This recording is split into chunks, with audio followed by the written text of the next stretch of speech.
Big pass ஹவுஸ்ல இருந்து இந்த வீக் யார் எலிமினேட் ஆக போறாங்க அப்படிங்கிற ஒரு பாயிண்ட் வந்து எல்லாத்துக்கிட்டே இருக்கும். ஸோ இன்னைக்கு வந்து ஆல்மோஸ்ட் வந்து பார்த்தீங்கன்னா ஓட்லாம் வந்து முடிஞ்சிடும் இன்னைக்கு ஈவினிங் நைட்டுக்குள்ள. அப்படி இருக்கும்போது இப்ப காலை நிலவரப்படி ஓட் அடிப்படையில் யார் கடைசி பிளேஸ்ல இருக்காங்க அப்படின்னு பார்த்தோம்னா நம்ம கலையரசன் அவர்கள் தான் வந்து கடைசி பிளேஸ்ல இருக்காங்க.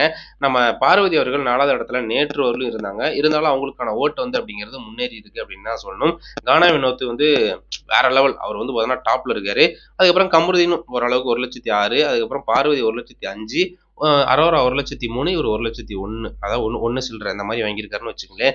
அப்படி இருக்கும்போது போன வீக்ல வந்து ஆதிரி அவர்கள் ரொம்ப சர்ச்சைக்குரிய நபரா இருந்தாங்க. ஓட்டு வந்து மக்கள் போடல. அவங்க வெளியே போயிட்டு கூட ஆதிரி என்ன சொல்லிட்டு இருக்காங்க அப்படின்னு பார்த்தோம்னா, மக்கள் வந்து ஓட்டு போட்டதுல தவறு பண்ணிட்டாங்க. என்னை வந்து வெளியவே அனுப்பிச்சிருக்க கூடாது, ஓட்டு போட்டிருக்கணும் அப்படின்னு சொல்லிட்டு அவங்க வந்து சொல்லியிருக்காங்க. அதுக்கு உள்ளுக்கு வந்து நிறைய பேர் சொல்றாங்க, எக்ஸாம்பிளா அவங்கலாம் சும்மாவே இருக்காங்க, தண்டத்துக்கு இருக்காங்க. ஆனா நான் வந்து எல்லா இடத்துலயும் பிரச்சனை பண்ணி ஃபைட் பண்ணி அந்த கண்டென்ட் ஏதாவது ஒரு தவறுனா கேள்வி கேட்டு பெரிய அளவில் வந்து பார்த்தீங்கன்னா நான் வந்து பார்த்தீங்கன்னா அங்கே சக்ஸஸ்ஃபுல்லாக தான் இருந்தேன். ஆனால் தவறாக என்னை வந்து வெளியே அனுப்பிட்டாங்க மக்கள் ஓட்டு போடாம அப்படிங்கிறத ஒரு பதிவு பண்ணியிருந்தாங்க. அதே மாதிரி இவங்க யாரை சொல்றாங்கன்னா நம்ம அரோராவையும் துஷாரையும் தான் வந்து மீன் பண்ணி சொல்றாங்க. சும்மா வெறுமனையா சும்மாவே தான் இருக்காங்க. அதே லிஸ்ட்ல தான் கலையரசன் இருக்காங்க. ஸோ இப்போ கலையரசனுக்கும் அரோராவுக்கும் தான் போட்டி அப்படிங்கிறாப்புல தோணுது. என்ன அப்படின்னு பார்த்தோம்னா இதுல யார் எலிமினேட் ஆவாங்க அப்படின்னு சொல்லிட்டு அக்யூரேட்டா சொல்லணும் அப்படின்னா கலையரசன் வந்து மேபி 99% எலிமினேட் ஆகிறதுக்கான வாய்ப்புகள் நிறைய இருக்கு. ஏன்னா அவர் விஜய் சார் சொல்லிட்டாரு, உள்ளுக்கு எடுத்து நாட்டுப்புற கலைஞர்னு சொல்லி வந்திருக்காரு. அவர் நிறைய சொல்லி கொடுத்துருக்காங்க. நேத்து கூட எபிசோட்ல வந்து பார்த்தீங்கன்னா எஃப்ஜே கூட சொல்லியிருப்பாரு. ஸோ சாப்பிட்டு தூங்குறதுன்னு எந்த வேலையும் செய்யாம இருக்கிறது, அதாவது பேமெண்ட்டே கொடுக்காம பஸ் காசை மட்டும் கொடுத்து அனுப்பிச்சுடலாம் அப்படிங்கிற ஒரு டாஸ்க் வந்து நடந்துச்சு. ஸோ அப்போ வந்து பார்த்தீங்கன்னா அவர் அந்த சீட் எடுத்து படிக்கும்போது கூட கலையரசனை தான் வந்து பார்த்தீங்கன்னா முதல்ல சொல்லுவாரு எஃப்ஜே அவர்கள். ஏன்னா வந்து அதான் உண்மை. ஏன்னா அவருக்கு பேமெண்ட்டே தேவையில்ல, நம்ம பஸ் காசு கொடுத்து அனுப்பிச்சுடலாம். ஏன்னா பிக் பாஸ் ஹவுஸ்ல வந்து ஒரு மாசமா சும்மாவே சாப்பிட்டுட்டு இருந்தது தான் தண்டம். அந்த அந்த மாதிரி தான் அந்த டாஸ்க்ல சொன்னது தான் அவரு உள்ளுக பண்ணியிருக்காரு. அதே மாதிரி சாப்பிட்டு தூங்குறது அப்படின்னு சொல்லிட்டு இவங்க சொல்லும்போது கூட சொன்னாங்க. யாரு?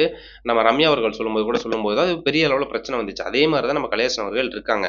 அரோரா கூட வந்து பார்த்தீங்கன்னா, துஷாரோட ஏதோ லவ் பண்ணிக்கிட்டு கமருதீனோட அதுக்கப்புறம் வாட்டர்மெலன் ஸ்டாரோட வந்து பார்த்தீங்கன்னா, ஏதாவது ரீல்ஸ் மாதிரி பண்ணிக்கிட்டு அது கூட நிறைய வீடியோஸ்லாம் வந்து பார்த்தீங்கன்னா, பார்க்கறதுக்கு கொஞ்சம் நல்லா இருக்கு அப்படின்னே சொல்லலாம்.